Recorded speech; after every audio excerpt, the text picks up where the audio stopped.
건강히 우리 사랑하는 성도 여러분들과 함께 하시기를 주의 이름으로 축복합니다. 우리들의 삶의 가치를 누가 정할까요? 나의 삶의 가치를 누가 정할까? 어떤 삶을 살아가는 것이 가장 귀한 삶일까? 우리 한번 생각해 보셨습니까? 내가 꿈꾸고 내가 바라고 소망하는 것을 이루는 것이 가장 귀한 삶을 살았다 이야기할 수 있을까요? 아니면 많이 가지고 있고 많은 것을 누리고 있는 것이 정말로 삶을 잘 살았다, 귀한 삶을 살았다 라고 이야기할 수 있을까요? 아무리 고물가 시대에 살고 있어도 물질에 대한 걱정이 없고, 요즘에는 100세 시대인데 그 100세 시대를 살아가면서 아프지 않고 좋은 집, 좋은 차, 성공한 자녀, 많은 사람들이 인정해주는 그런 인생을 살아가고 있으면 우리들의 인생이 정말로 성공한 인생이고 가장 귀한 삶을 살고 있는 인생일까요? 한편으로 생각하면 인간적으로 보면 정말로 성공한 삶 같습니다. 왜냐하면 아무런 걱정이 없잖아요.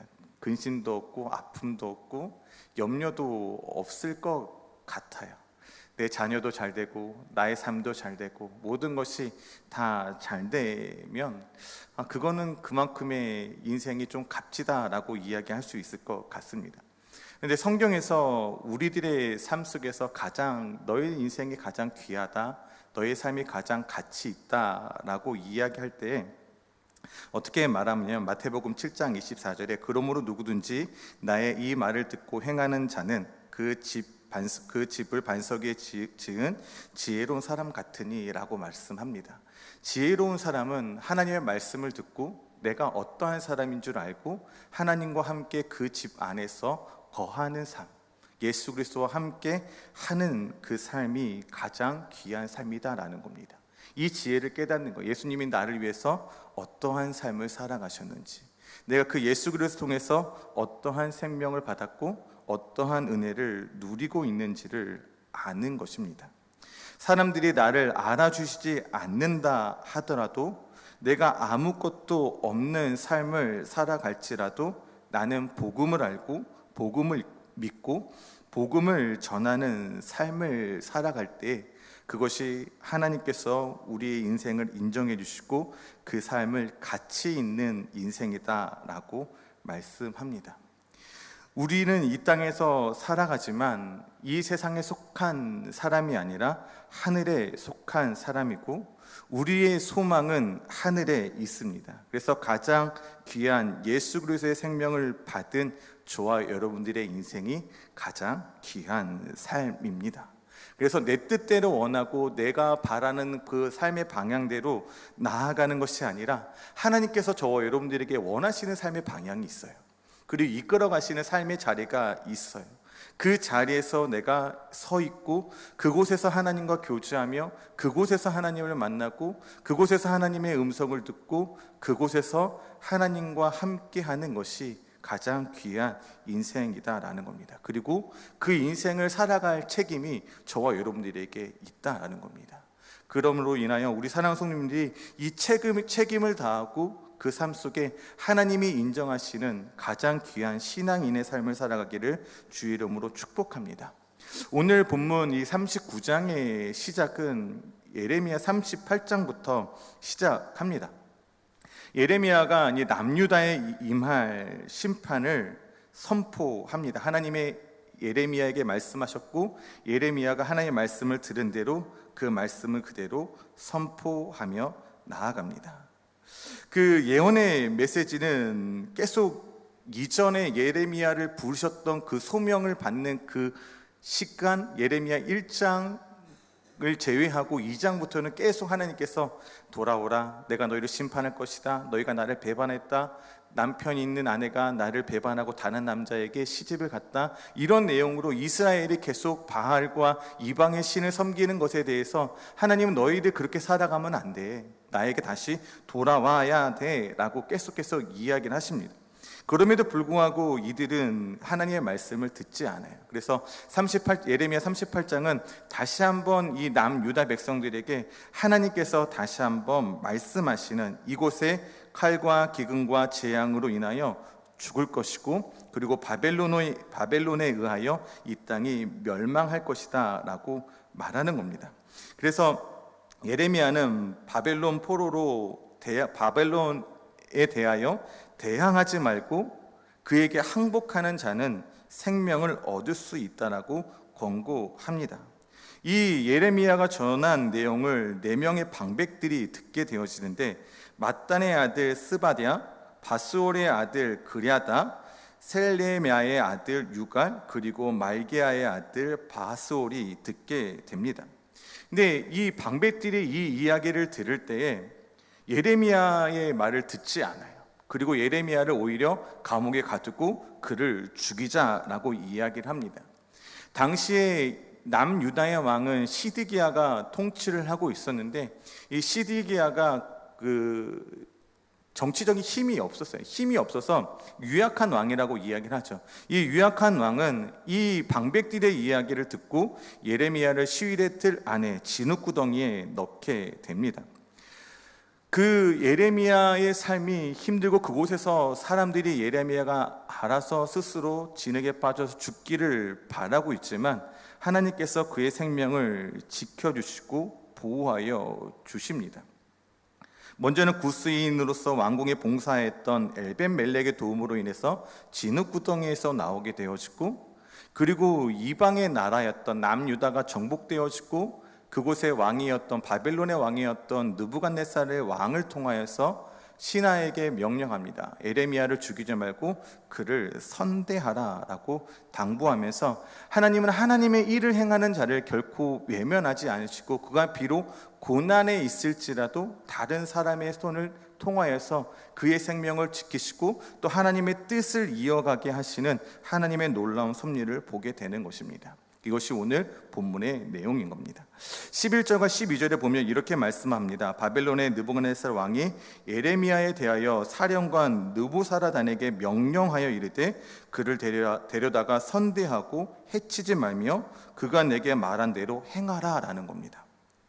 바벨론 왕 느부갓네살이 사령관 느부사단에게 수감되어 있는 예레미야를 석방할 것을 명령합니다. 그리고 단순히 놓아주는 것만 아니라 그를 선대하라는 겁니다.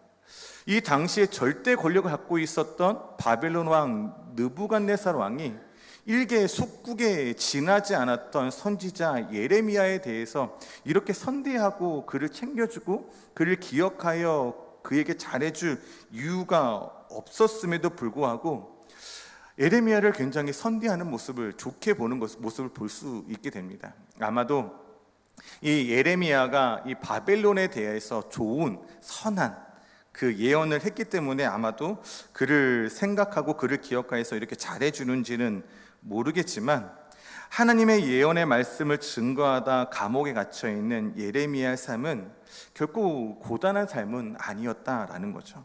슬픔과 고통의 시간에 힘든 터널을 지나고 있는 것처럼 보이지만, 오히려 그곳에서 예레미야는 더 큰 하나님의 은혜와 하나님의 은혜의 손길을 경험하며 하나님의 은혜, 위로함을 누리는 은혜의 시간들이 되었다라는 겁니다.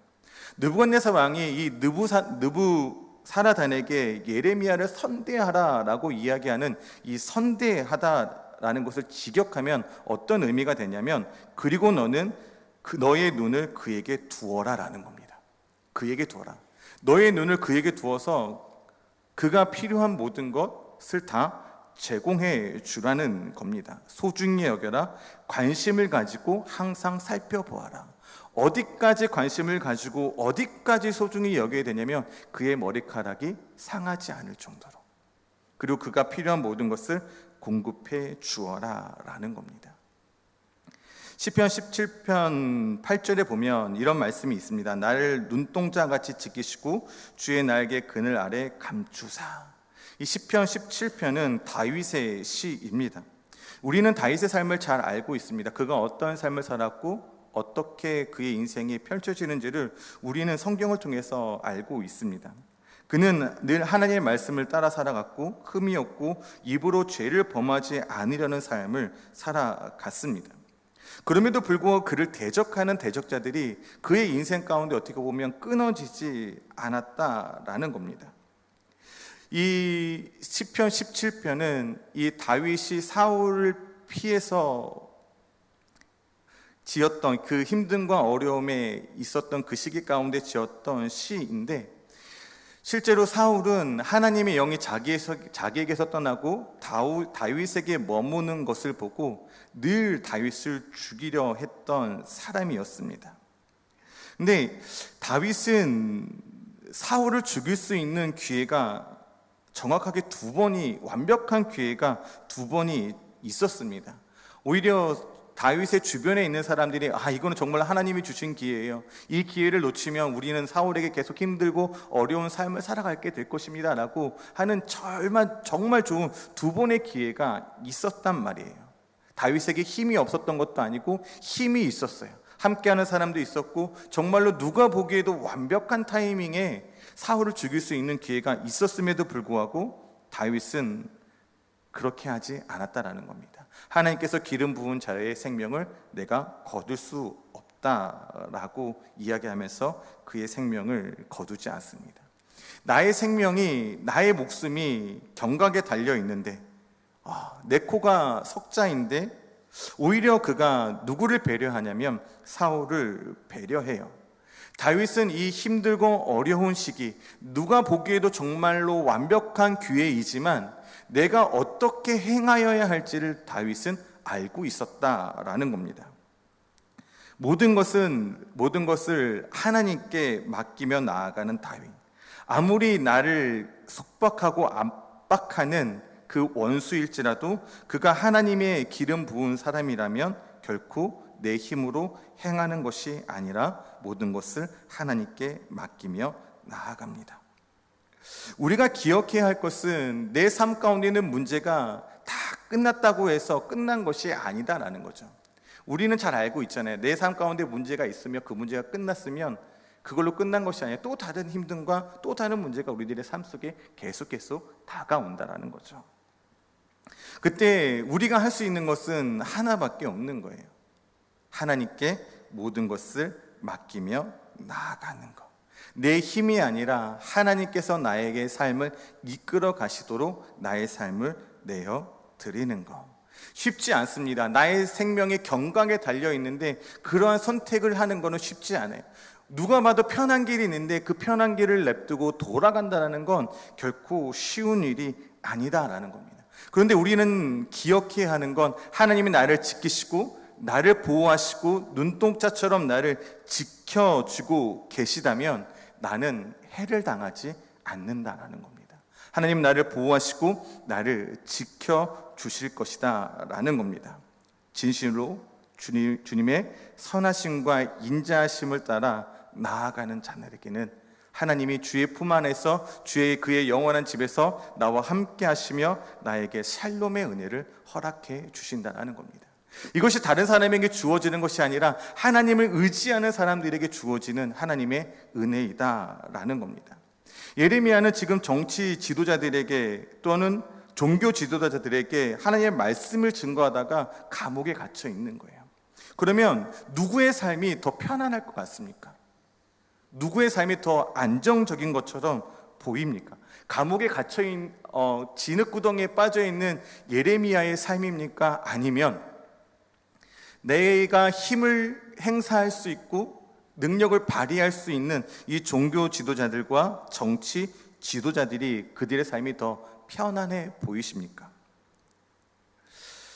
당시 이들 종교 지도자들이나 정치 지도자들에게는 두 가지의 신념이 있었어요. 어떤 신념이냐면 하나님의 전이 있는 이 예루살렘은 결코 멸망하지 않을 것이다 라는 신념과, 또 하나는 비록 바벨론이라는 나라가 아무리 힘이 세고 막강할지라도 내가 지금 막강한 세력을 키워가고 있는 이 애굽을 인정하면, 이 애굽의 힘을 빌린다면 우리나라는 결코 멸망하지 않을 것이라는 신념이 있었던 거예요.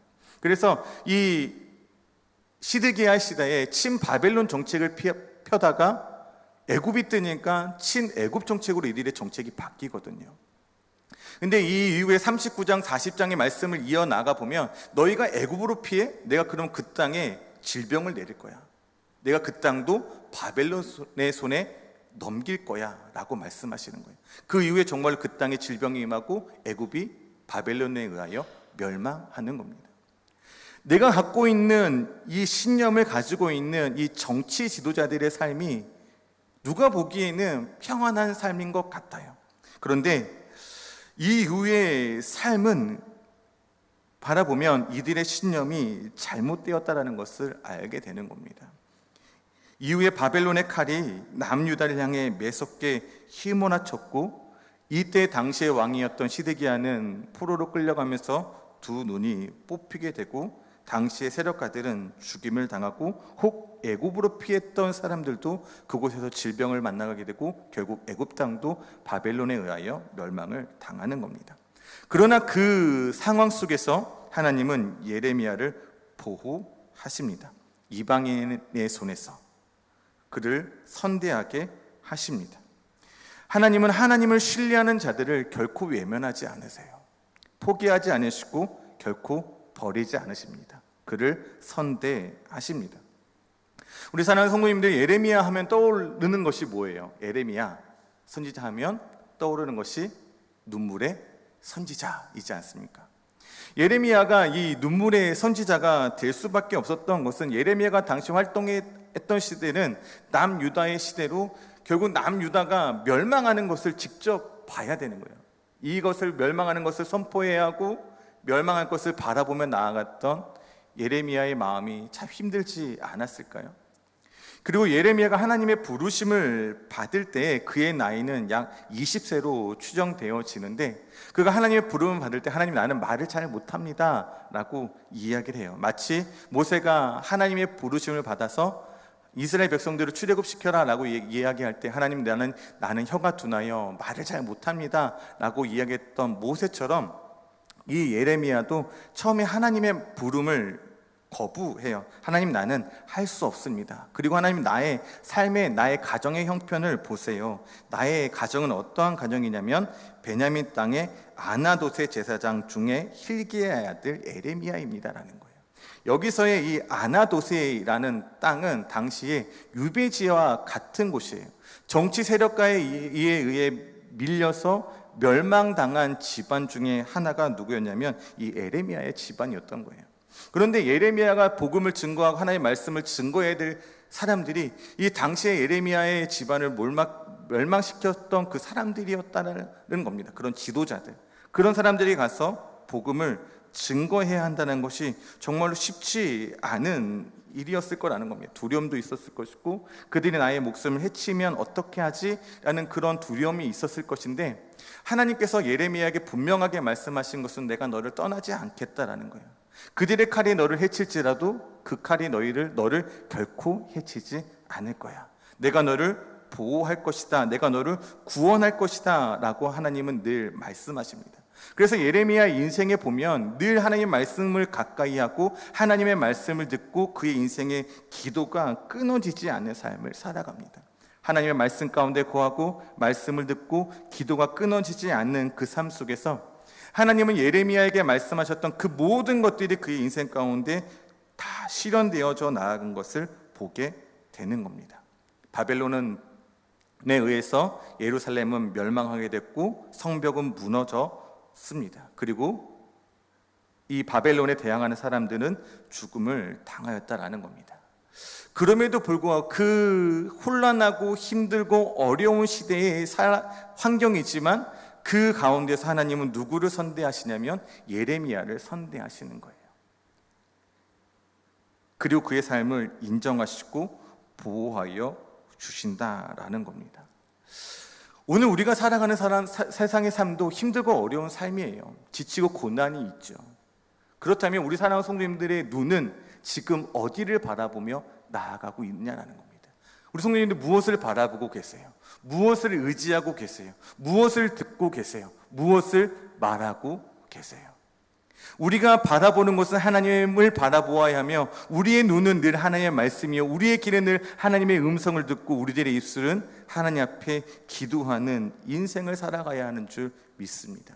그 인생을 하나님이 인정하시는 거예요. 그리고 그 인정하시는 그 삶을 하나님은 선대하며 나아가시는 겁니다.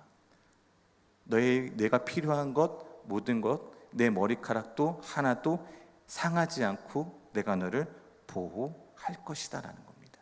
이것이 우리에게 임할 샬롬의 은혜다라는 거죠.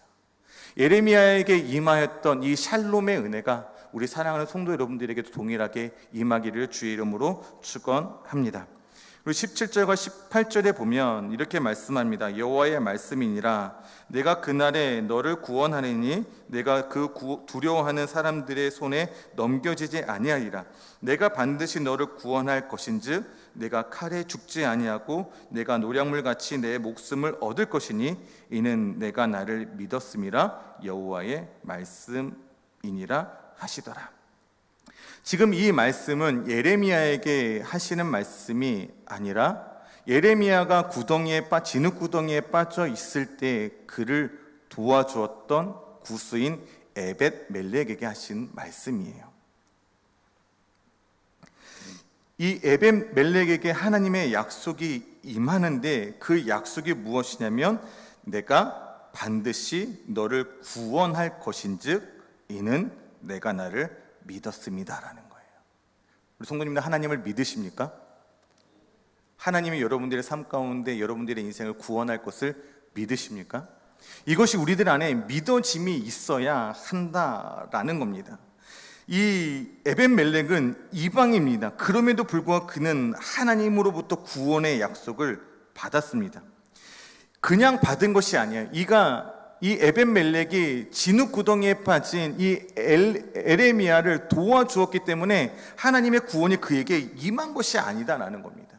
하나님의 구원이 그에게 분명하게 임한 것이 어떤 이유냐면 그가 하나님을 믿었다라는 겁니다. 믿음이 우리를 구원에 이르게 하는 겁니다. 우리는 이 사실을 너무나 잘 알고 있는 것이죠.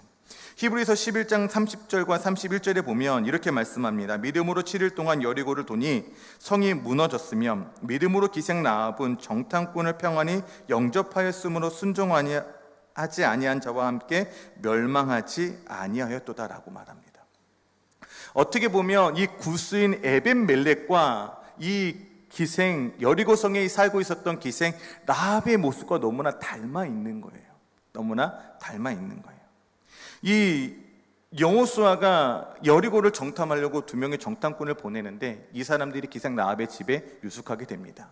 그런데 이들의 정체가 탄로나고 사병들을 보내서 이 정탐꾼들을 잡아오라 할 때 이 라합이 이 2명을 지붕 위에 숨기고 군사들이 왔을 때 이 2명이 저녁에 성문을 빠져나간 것을 보았다라고 이야기를 합니다. 그리고 사람들은 그 정탐꾼들을 쫓아 성문 밖으로 나가고 그때 성문이 닫히게 됩니다. 그리고 이 라합이 이 정탐꾼들에게 이야기하는 것이 이것이었습니다. 당신들이 출애굽하여 홍해를 어떻게 건넜고 이 아말렉과 어떻게 전쟁에서 승리하는 줄 내가 들었다. 그리고 이 이야기를 들은 이 성의 사람들 우리들의 마음이 녹았다라는 거예요. 똑같이 듣고 어떤 사람들이 다 같이 마음에 녹았어요. 그런데 이 녹음으로 인해서 전쟁을 준비하는 사람들이 있었고 어떤 사람들은 하나님을 믿는 사람들이 있었다라는 거죠. 그 믿음에 있었던 사람이 누구였냐면 라합이었다라는 거죠. 라합. 그러므로 인하여 이 이방인이었던 라합은 구원을 받게 됩니다. 여리고성이 정복될 때에 그의 집안에 있었던 모든 사람들이 구원을 받아요. 그리고 이 라합은 예수 그리스도의 족보에 오르는 큰 축복을 누리며 나아갔던 이방의 여인이었다라는 겁니다. 이 에벳멜렉에 구원한 것도 그의 믿음이었고 라합에 구원한 것도 그의 믿음이었습니다. 우리들의 인생에 고달픈 인생을 살아가고 어떠한 인생을 살아가는지는 중요하지 않습니다. 내가 어떠한 환경, 어디에 있든지 중요한 건 내가 나에게 허락하신 그 믿음을 지키며 살아가는 거예요. 그 믿음을 지키며 살아가는 것. 근데 그 믿음을 지켜나가는 것이 쉬운 일일까요? 어려운 일일까요? 어려운 일이다라는 거죠. 어둠의 권세는 저와 여러분들의 약점을 잘 알아요. 우리의 약점이 어디에 있습니까? 성령은 우리에게 영적인 전신갑주를 입으래요. 이 전신갑주는 내가 전쟁에 나가서 어둠의 권세와 싸울 때만 입는 것이 아니다라는 거예요. 여기서 전신갑주를 입으라고 할 때 이성과 지성과 감성의 전신갑주를 입는 거예요. 그래서 어둠의 권세는 우리의 연약함을 잘 알아요. 틈을 잘 알아요. 그래서 툭 하고 건들면 폭발하는 폭발점을 잘 알고 있어서 우리를 넘어뜨리려 할 때는 우리들에게 환난을 주지 않습니다. 우리 성도님도 환난을 당할 때 어떻게 하세요? 더 기도하시죠. 더 하나님 앞에 나와서 하나님의 말씀을 읽고 더 매달립니다. 그런데 언제 우리가 무너지고 언제 우리가 쓰러지냐면 우리가 평안할 때, 우리의 인생이 정점에 있을 때 우리는 넘어져요. 다윗이 왜 넘어졌습니까? 이제 전쟁터에 나아가지 않아도 될 정도로 나라의 군사가 강건해졌어요. 나라가 튼튼해졌어요. 그때 밧세바를 보게 됩니다. 보지 말아야 할 것을 보게 되는 거예요. 그래서 넘어집니다. 그래서 실수합니다. 어둠의 권세는 우리에게 이런 시험을 하는 거예요. 이런 유혹을 하게 되는 겁니다. 톡하면, 손대면 톡하고 터질 것만 같은 우리에게 감정을 유발시키는 거죠. 우리들의 감정이 뭐 하나 버튼만 누르면 폭발하는 그 선이 있어요. 근데 그것을 건드려요. 그래서 저와 여러분들로 하여금 죄를 짓고 하나님을 향한 믿음에서 벗어나게 하려는 것이 어둠의 권세들입니다. 믿음을 지키는 것은 쉽지 않아요. 내가 성령에 충만하더라도 우리 교회 문 밖을 나아가는 순간 넘어질 수 있어요. 그래서 성경은 늘 우리에게 뭐라고 얘기해요? 섰다고, 네가 영적으로 섰다고 자만하지 마. 금방 순식간에 넘어질 수 있어라고 이야기를 하는 겁니다. 믿음을 지키는 것은 쉽지 않아요. 그런데 하나님께서 저와 여러분들에게 요구하시는 것이 무엇이냐면 믿음을 지켜 나아가라는 거예요. 너의 눈물을 거두신 분이 누구시고, 너의 한숨을 거두신 분이 누구시고, 너의 고달픈 인생을 거두어 가시는 분이 누구시고, 내 이 모든 것을 거두어 가시는 분, 이 모든 곳에서 구원하시는 분이 너는 누구인지 아니? 나 여호와 하나님이다라는 거예요. 이것을 믿고 신뢰하며 나아가는 자들에게 하나님은 구원을 주시고 다시 일어날 수 있는 힘과 능력을 우리에게 허락해 주신다라는 겁니다. 세상의 사람들은 우리들이 많은 것을 가지고 있어서 그것을 인정해 줄지는 모르겠어요. 가끔가다 청년들과 이런 이야기를 가끔씩 우스갯소리로 합니다. 어떤 이야기냐면, 야, 너희들은 얼마가 있어야 행복할 것 같니? 라고 물어봤을 때 어떤 한 청년이 이렇게 얘기했어요. 목사님, 저에게는 500억이 있으면 행복할 것 같아요. 500억. 근심과 걱정이 그럼 제가 뭐라고 이야기를 할 것 같습니까? 쓸데없는 소리 하지 마라고 이야기할 것 같아요? 아니면 너가 500억을 갖기를 주의 이름으로 축복한다라고 얘기했을 것 같아요? 저는 후자입니다. 내가 500억을 갖기를 주의 이름으로 축복한다라고 이야기를 합니다. 근데 우리가 500억이 있든 1000억이 있든 그 금액이 크기가 중요한 것이 아니라 내가 500억을 가지고 있지만 그 안에 예수 그리스도와 함께하여 500억이 있을 때 그 500억의 가치가 빛이 난다라는 겁니다. 그래야 의미가 있는 거예요. 그래서 그 돈을 어떻게 사용하고 어떻게 쓰여야 할지를 누가 지혜를 주시냐면 하나님이 지혜를 주시는 거예요. 세상이 주는 그 만족감으로 500억을 쓰는 것이 아니라 하나님이 주시는 만족감으로, 행복으로, 기쁨과 즐거움으로 이 500억을 사용하는 것과는 천지 차이다라는 겁니다. 그래서 우리가 어떤 환경과 어떤 형편에 있든지 하나님과 함께하는 인생이 행복하다. 내가 누구로부터 왔고 누구로부터 구원을 얻었으며 누구로부터 생명을 얻은 것이 중요하다라고 알려줍니다. 하나님으로부터 오고 하나님을 바라보며 말씀 안에 거할 때 우리들의 인생을 하나님이 인정해 주십니다. 사랑하는 성도 여러분, 이제 어떻게 보면 2024년도가 얼마 남지 않았습니다. 그렇죠? 근데 2024년도를 마무리하며 나아갈 때 우리 하나님께서 우리 서산중앙교회 중앙성결교회 모든 성도님들의 신앙을 다 인정해 주셨으면 좋겠어요. 너의 애씀과 너의 노력을 내가 안다, 칭찬해 주시는 그런 한 해가 되었으면 좋겠습니다. 그리고 이 부흥의 기간이 이제 내일부터 시작될 텐데 이 부흥의 기간도 놓치지 않았으면 좋겠어요. 하나님의 말씀을 듣고 더욱더 내가 하나님의 말씀 안에 서며 하나님께서 나에게 얼만큼의 크기로 선대하실 것인지를 기대하며 나아가는 그 시간들이 되었으면 좋겠습니다. 나에게 얼마나 더 그 큰 구원의 은혜를 행하실지를 기대하며 나아가는 부흥회가 되었으면 좋겠어요. 우리가 이제 또 있으면 10월 13일 날 행복 축제가 있고, 또 블레싱 서산에 나가서 이제 서산으로 해서 각 지역에 나가서 흩어져서 복음을 증거할 텐데, 이것도 기대했으면 좋겠어요. 예레미야가 힘든 거 어려움 속에 하나님의 복음을 증거하고 말씀 가운데 나아갔던 것처럼, 우리도 힘든 거 어려운 상황이지만 하나님의 말씀을 가지고 사랑을 가지고 그 말씀을 증거함으로 하나님의 뜻이 우리 교회를 향한 그 하나님의 계획과 뜻이 얼마만큼 이루어지는지를 저와 여러분들의 눈으로 바라보기를 소망합니다. 이보다 더 큰 은혜는 없을 것 같습니다. 그래서 부흥의 기간을 놓치지 마시고 행복축제의 기간을 놓치지 마십시오. 하나님께서 분명히 큰 은혜와 큰 사랑을 허락해 주실 것입니다. 하나님이 온전히 바라볼 수 있는 믿음을 주옵소서. 하나님 나를 선대하옵소서, 축복하옵소서. 이 믿음을 가지고 언제나 하루하루 나아갈 수 있는 저와 여러분들의 삶이 되어지기를 주의 이름으로 축원합니다. 우리 함께 말씀을 생각하시면서 우리 함께 찬양하고 기도하겠습니다.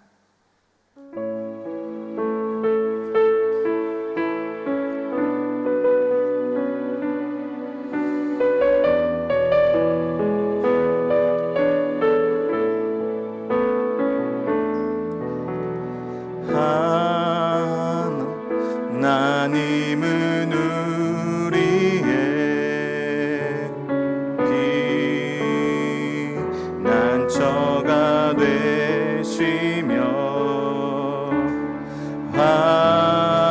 환난 중에 우리의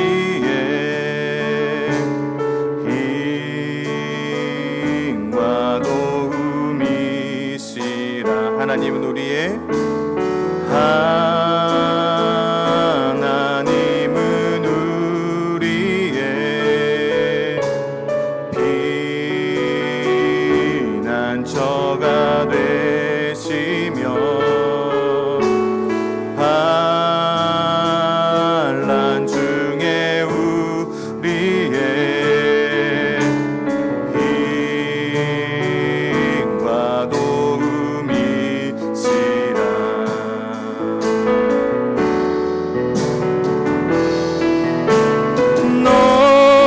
너희는 가만히 있어 주가 하나니 때말지어다. 열방과 세계가 운대 주가 높임을 받으리라. 사랑합니다. 사랑합니다. 내 아버지 찬양합니다. 내 온 마음 다하여 선포합니다. 예수 그리스도 주님 오심을 기다리며. 우리 시간 그렇게 하나님 앞에 기도했으면 좋겠습니다. 주님 오실 그 날을 기다리며 하나님, 나의 믿음의 눈이 온전히 하나님을 바라보며 나아갈 수 있는 믿음의 눈을 열어 주옵소서. 이 악한 시대에 하나님께서 기뻐하시는 뜻을 분별하여서 믿음을 지키며 나아가는 참된 믿음의 길을 걷게 하시고 신앙의 길을 걷게 하여 주셔서 하나님이 인정하시는 신앙이 있는 삶을 살아갈 수 있도록 성령의 충만함과 믿음을 허락하여 달라고 우리 나를 주여 한번 치며 가달라 마음으로 하나님께 기도하며 나아갑니다. 주여.